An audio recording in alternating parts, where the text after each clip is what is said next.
اے زائروں خوش آمدید، خوش آمدید، خوش آمدید، اے زائروں خوش آمدید، سفر عشق حسین، سفر عشق حسین، سفر عشق حسین۔ اعوذ باللہ من الشیطان الرجیم، بسم اللہ الرحمن الرحیم، وبہ نستعین وہو خیر الناصرین ومعین، وصلی اللہ علی سیدنا محمد وآلہ الطاہرین۔ تمام ناظرین کی خدمت میں، تمام عزاداران سید الشہداء، علماء، مراجع عظام و بالاخص امام زمانہ اجل اللہ تعالی فرجہ الشریف کی خدمت میں عرض تعزیت و تسلیت عرض ہے۔ ناظرین، 40 سفر عشق کے نام سے یہ سلسلہ آغاز کیا ہم نے 1 صفر سے، اور انشاءاللہ چند دن بعد تک یعنی 20 صفر تک اس سلسلے کا اختتام ہوگا۔ یہ سلسلہ، اس کا ہدف یہی تھا کہ 40 ایک فرصت ہے ایک خداوند متعال کی جانب سے، جس کو اگر ہم معرفت کے ساتھ آگے بڑھیں تو اس فرصت سے استفادہ کر سکتا ہے۔ اسی بحث کے لیے ہمارے ساتھ موجود تھے شیخ ہانی رضا صاحب۔ السلام علیکم آقا۔ علیکم السلام، خیریت سے؟ الحمدللہ۔ آپ کو تعزیت عرض کرتا ہوں ان ایام کی، اور ساتھ ہی آقا آپ سے گزارش ہے کہ میں زیادہ خائل نہیں ہوتا آپ اور ہمارے ناظرین کے درمیان۔ ہماری بحث پہنچی تھی غدیر کے اوپر، اور خصوصاً غدیر کو ہم نے بے لحاظ اس لحاظ سے دیکھا تھا کہ حق و مارکہ حق و باطل کہ مارکہ حق و باطل کے لحاظ سے غدیر میں کیا ہوا، کس طرح انحراف آیا اور کیا اس کے اثرات ہوئے۔ ایک جو بڑا ٹرننگ پوائنٹ آتا ہے تاریخ اسلام کے اندر، میں کہوں گا تاریخ بشریت کے اندر، وہ روز عاشور ہے کہ جس نے واقعاً عالم کو، ایک پورے جامع بشریت کو 2 حصوں میں تقسیم کر دیا گا، اور خصوصاً حق و باطل کی نگاہ سے ایک بہت بڑا واقعہ تھا۔ میں چاہوں گا آج کے سیشن میں آپ اس عاشورہ اور حق و باطل کے مارکے کے لحاظ سے ایک روشنی ڈالیے۔ انشاءاللہ۔ بسم اللہ الرحمن الرحیم۔ اللہم کل ولیک الحجۃ ابن الحسن صلواتک علیہ وعلی آبائہ فی هذه الساعة وفی کل ساعة ولیا وحافظا وقائدا وناصرا ودلیلا وعینا حتى تسکنه ارضک طوعا وتمتعه فیها طویلا۔ اللہم صل علی محمد وآل محمد وعجل فرجہم۔ ہم اپنا سلام اور درود حضرت زینب اولیاء اور اسی طرح تمام اصحاب امام حسین پر بھیجتے ہیں، اور اسی طرح تمام اولیاء و انبیاء اور شہداء اور صلحاء کی خدمت میں اپنا سلام اور درود بھیجتے ہیں، اور ان تمام ہستیوں سے اجازت چاہتے ہیں کہ اس سیشن میں وارد ہو سکیں۔ اسی طرح تمام عزاداران سید الشہداء جو اس وقت 40 حسینی میں پیادہ روی میں، مشی میں مشغول ہیں، خدا ان سب کو سلامتی کے ساتھ ان کو زیارت کی توفیق عطا فرمائے، اور سلامتی کے ساتھ اپنے وطنوں میں لوٹنے کی توفیق عطا فرمائے۔ دیکھیں، عاشورہ اہم ترین ٹرننگ پوائنٹ ہے۔ اس قدر اس واقعی کی اہمیت ہے ٹرننگ پوائنٹ کے لحاظ سے کہ آپ تاریخ کو قبل از عاشورہ و بعد از عاشورہ کو تقسیم کر سکتے ہیں۔ ایسے ہی ہے، اس میں کوئی شک نہیں ہے۔ یعنی ہسٹری بیفور عاشورہ، ہسٹری آفٹر عاشورہ، انسانیت عاشورہ سے پہلے، انسانیت عاشورہ کے بعد۔ اور یہ بڑا خوبصورت نکتہ ہے اس لحاظ سے کہ یہ صرف تاریخ دین یا تاریخ اسلام کے 2 حصے نہیں مسلمانوں کی بات نہیں ہو رہی یہاں پر، یہ پوری انسانیت واقعاً اس کے اندر، یہ انسانیت کی یہاں پر بات ہو رہی ہے۔ یعنی انسانیت کی پستی عاشورہ سے پہلے، اللہ اکبر، وہ کیا ہوا، ایسا کیا ہوا کہ انسان اس قدر پست ہو گیا کہ امام حسین علیہ السلام تک و تنہا میدان کربلا میں حل من ناصر ینصرنی کی ندال جو ہے وہ پکار رہے ہیں۔ آقا ایک تو بات خود امام حسین کے وجود کی ہے، دوسرا کہ جس انداز سے یہ جنگ لڑی گئی، کہ وہ جیسے قدریں، وہ روشیں جو ایک جنگ میں تھی، جنگ کے قوانین کو بھی پامال کیا گیا۔ کس جنگ میں 6 ماہ کے بچے کے اوپر حملہ کیا جاتا ہے؟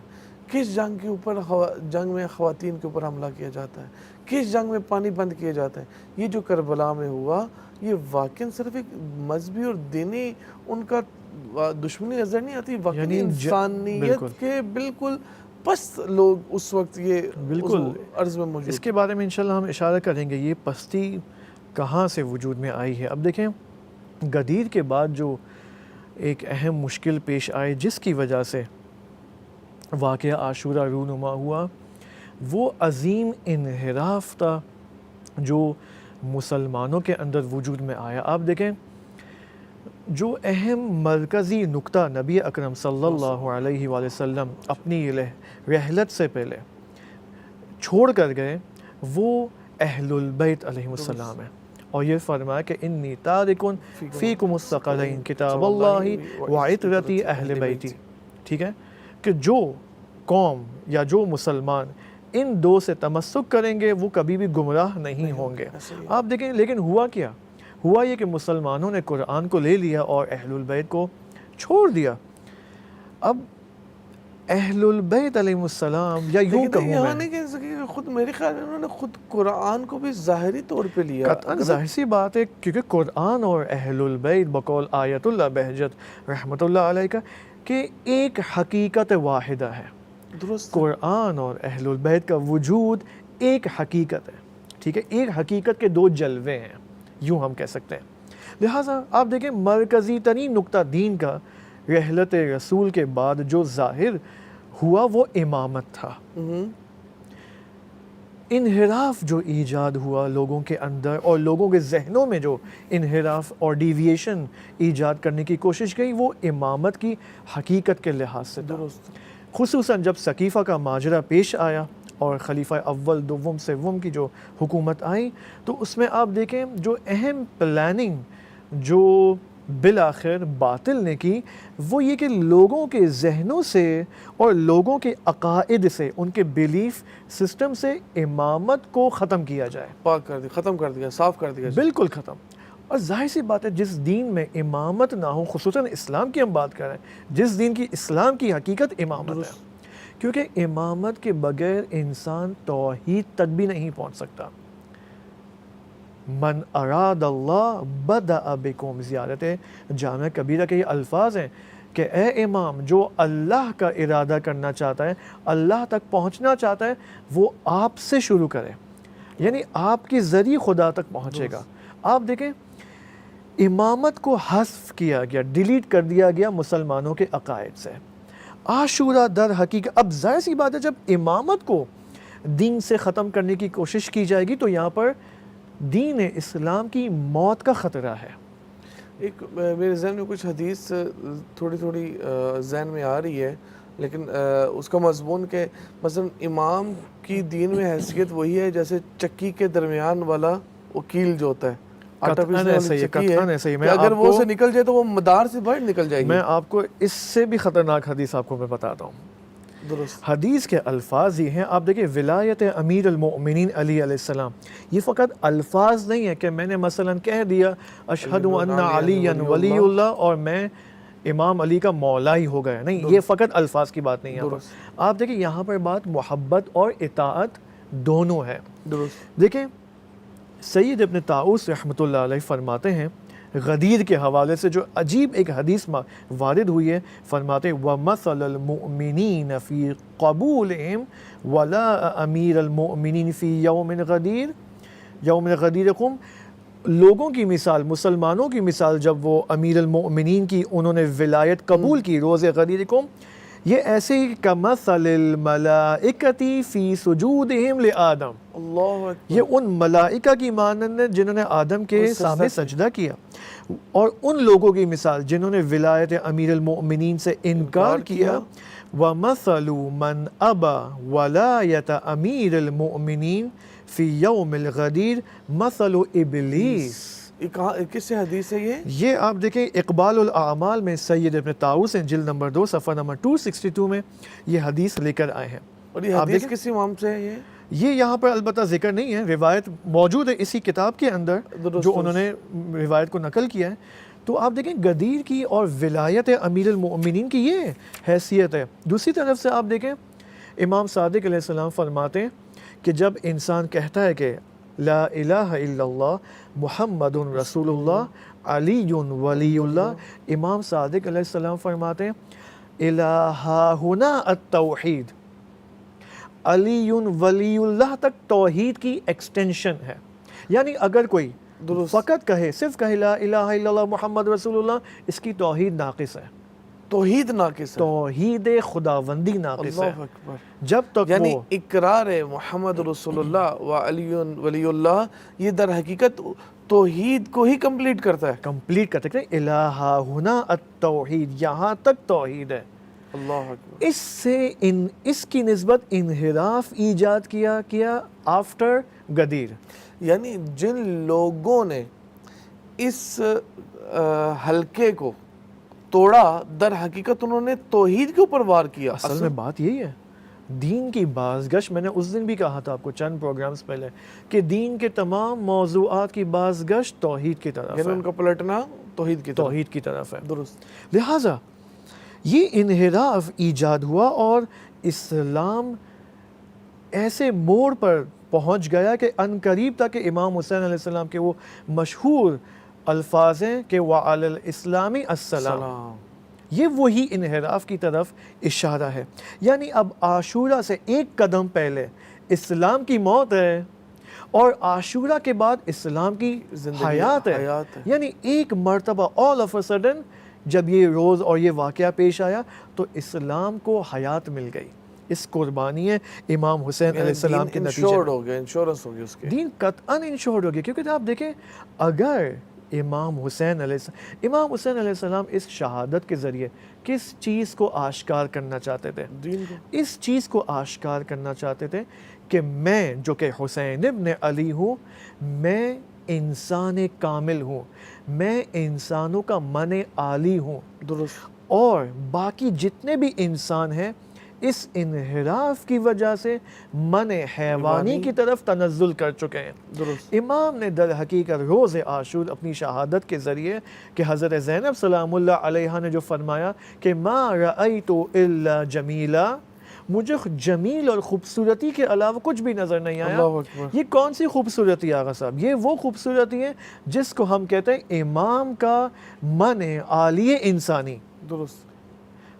امام نے اپنے من عالی کو آشکار کیا اس قربانی کے ذریعے. اس اعتبار سے ما رأیت الا جمیلا ہے یہاں پر. اللہ اکبر. اللہ اکبر. لہٰذا وہ یعنی امامت کا جو جمال ہے وہ آشکار ہو گیا. انسان کامل کا جو جمال ہے وہ آشکار ہو گیا کربلا کے دن. لہٰذا آپ دیکھیں یہ انحراف ایجاد ہوا اور عاشورہ کے نتیجے میں بالآخر یہ امام حسین علیہ السلام اس چیز کو زندہ کر دے، اسلام کو دین اسلام کو زندہ کر دے. دوسرا نقطہ جو کہ اسی مانند اہم ہے وہ کیا کہ عاشورہ سے پہلے، یعنی یہ فرض کریں رحلت رسول کے بعد سے لے کر عاشورہ سے پہلے تک کا جو زمانہ ہے چند 30-40 سال کا، حق اور باطل آپس میں مکس ہو چکے تھے. یعنی رسول خدا دیکھیں جب بھی انبیاء علیہ السلام آتے ہیں ان کی ایک خوبی یہ ہوتی ہے کہ وہ لوگوں کے اندر اختلاف ایجاد کرتے ہیں. کیا مطلب اختلاف ایجاد کرتے ہیں؟ دیکھیں دو قسم کے اختلاف ہیں. ایک وہ اختلاف ہے جو کنڈیمنیبل ہے، ٹھیک ہے، جس کی مذمت کی گئی ہے دین کے اندر. ایک وہ اختلاف ہے جس کو دین نے موٹیویٹ کیا کہ تم یہ اختلاف ایجاد کرو. وہ کون سا اختلاف ہے؟ وہ اختلاف یہ کہ جب ایک ایسا موقع آئے کہ پتہ نہ چلے کہ حق کہاں ہے باطل کہاں ہے. بعض لوگ آپ دیکھیں مومن تو ہیں، مسلمان تو ہیں، لیکن آدھے اسلام کو فالو کرتے ہیں، توحید کے بھی ماننے والے ہیں، دوسری طرف سے سیکولر بھی ہیں، لبرل بھی ہیں، پلورلسٹ بھی ہیں، پتہ بھی نہیں ہے ان کو، معلوم بھی نہیں، غفلت کے نتیجے غفلت کا شکار ہیں وہ.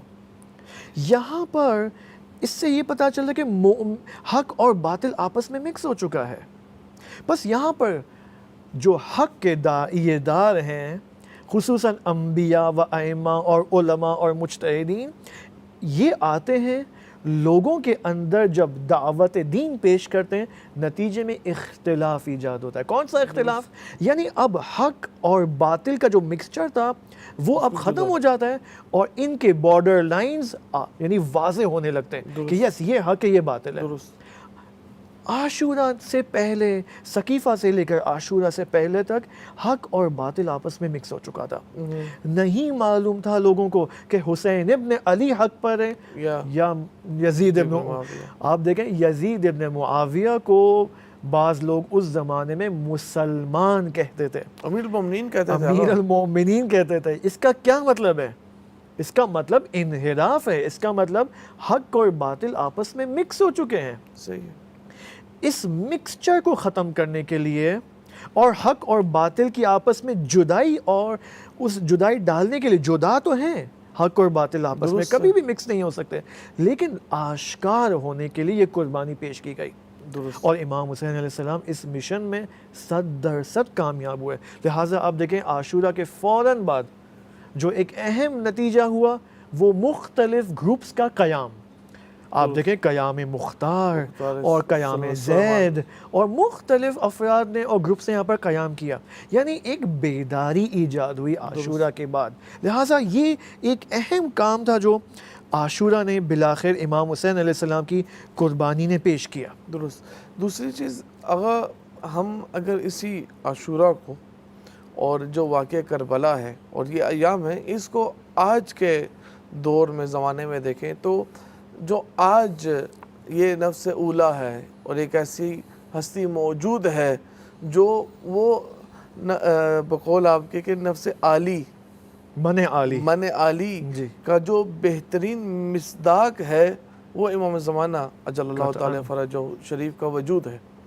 اور جو بزرگان سے ہم سنتے ہیں، منبر سے سنتے ہیں، علماء سے سنتے ہیں کہ امام جب آئیں گے، اور روایات بھی اس کی چیخ چیخ کے پکار رہی ہیں، امام کا پہلا نعرہ کیا ہوگا کہ میں کس کا بیٹا ہوں؟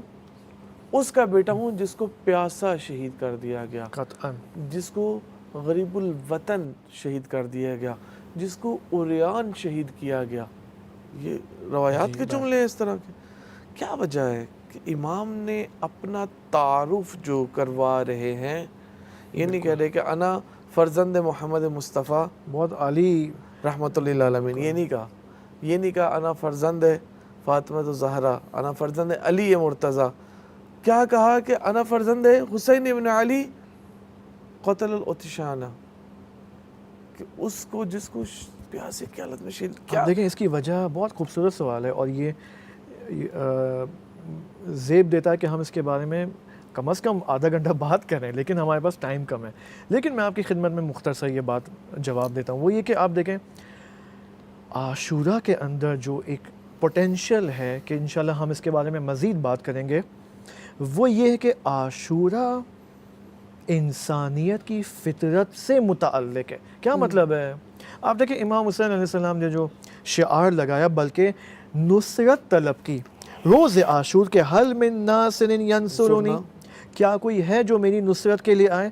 اگرچہ یہ خطاب اور یہ نصرت طلب کرنا مومنین کے لیے تھا، اگرچہ، لیکن یہ خطاب عام ہے، فقط مسلمانوں کے لیے نہیں ہے.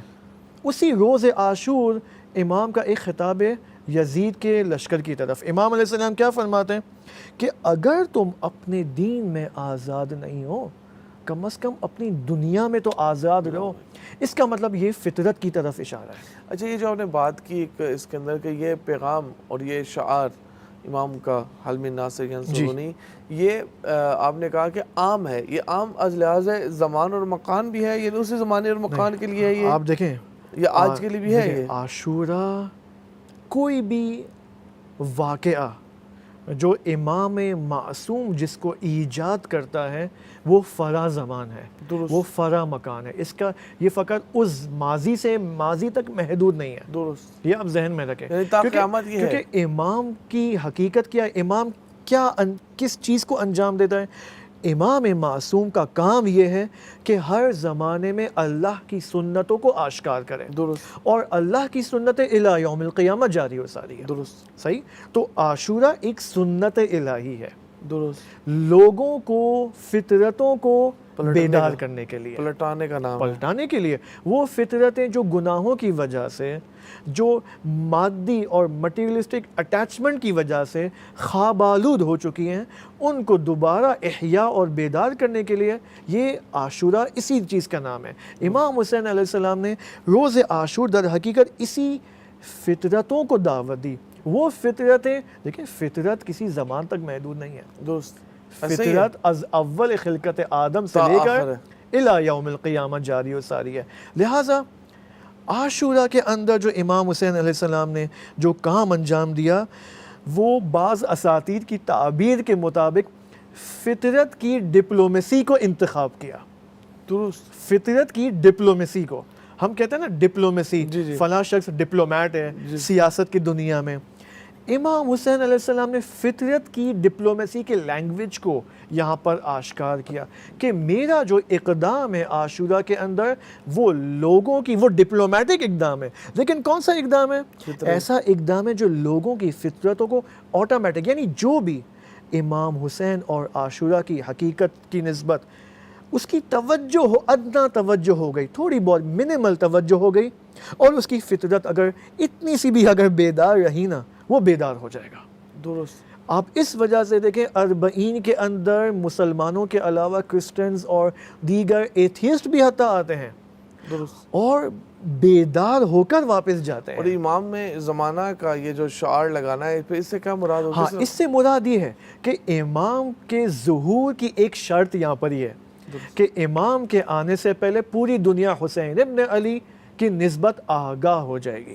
اللہ اکبر۔ یعنی یہ ہماری ذمہ داری یہاں پر معین کر رہا ہے کہ ہم آئے لوگوں کو امام حسین علیہ السلام اور عاشورہ کی موومنٹ کی نسبت پوری دنیا کو، نہ فقط جہان اسلام کو، پوری دنیا کو بیدار کریں، کیونکہ امام زمانہ اس چیز کا شعار لگائیں گے، اس انسان کو انٹروڈیوس کریں گے جس کو سب جانتے ہوں، درست۔ ورنہ یہ تو بے معنی بات ہو جائے گی کہ امام ایسے شخص کا نام لے رہے ہیں کہ میں کوئی جانتا ہی نہیں ہوں، اور پاسبل نہیں ہے۔ اگر یہ عمل ہے، اور اس عمل میں جو اربعین کا خصوصاً آخری 6-7 سالوں میں اگر آپ اثر دیکھیں، واقعاً ایک معجزے سے کم نہیں ہے۔ میں واقعاً یہ اللہ کا شکر ادا کرنا چاہیے، اور یہ ہماری اپنی شرمساری کی بات ہے، شرمندگی کی بات ہے کہ ہم نے کوئی اتنا بڑا کام انجام نہیں دیا لوگوں کو بیدار کرنے کے لیے، اور خدا نے اتنے حوادث خلق کی دنیا کے اندر جس کے نتیجے میں لوگ اربعین کے اندر بیدار ہو رہے ہیں۔ یعنی یہ خدا کا معجزہ ہے کہ 27 ملین لوگ آ رہے ہیں۔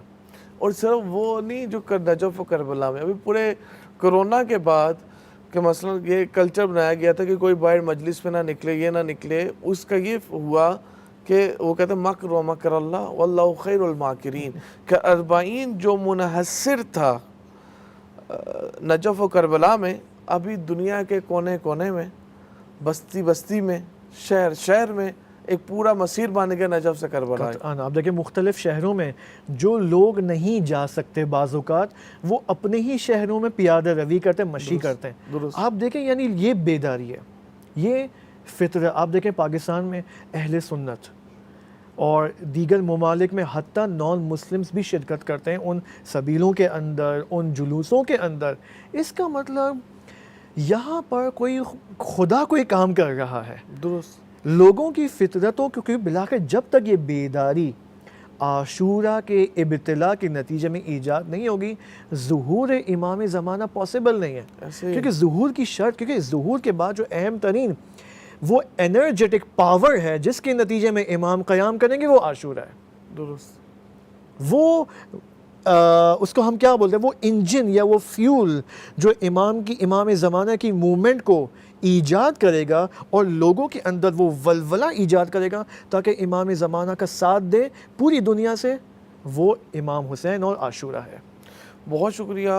انشاءاللہ چند نکات ہیں اس میں جو ہم اپنے اگلے پروگرام میں آپ سے گزارش کریں گے کہ اس کو آگے بڑھائیں تاکہ یہ موضوع واقعاً ایسا ہے، اور خصوصاً یہ جو امام زمانہ کا آ کے تعارف کرانا امام حسین کے حوالے سے اور ان کے توسل سے معروف ہونا، یہ واقعاً ایسا موضوع ہے جس پہ واقعاً بات ہونی چاہیے۔ آپ کو بہت شکریہ، اور دوبارہ آپ کو میں تعزیت عرض کرتا ہوں ان ایام کی، اور خداوند متعال سے دعا ہے کہ جو زائرین ابھی جہاں جہاں سفر میں ہیں، جہاں جہاں موجود ہیں، جلد از جلد وہ نقطۂ عشق کے ساتھ وصل ہوں، انشاءاللہ۔ اور جو ناظرین گھروں میں بیٹھے ہیں، اپنی اپنی بستیوں میں ہیں، نہیں جا سکے، واقعاً وہ دل سے اگر یاد کرتے ہیں تو دل ہمیشہ کربلا میں ہے۔ احسنت۔ اسی کے ساتھ ناظرین ہمیں اگلے پروگرام تک کے لیے اجازت دیجیے۔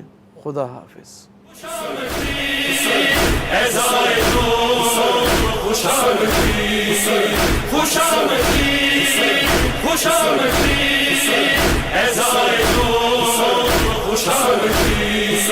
سفر عشق حسین، سفر عشق حسین۔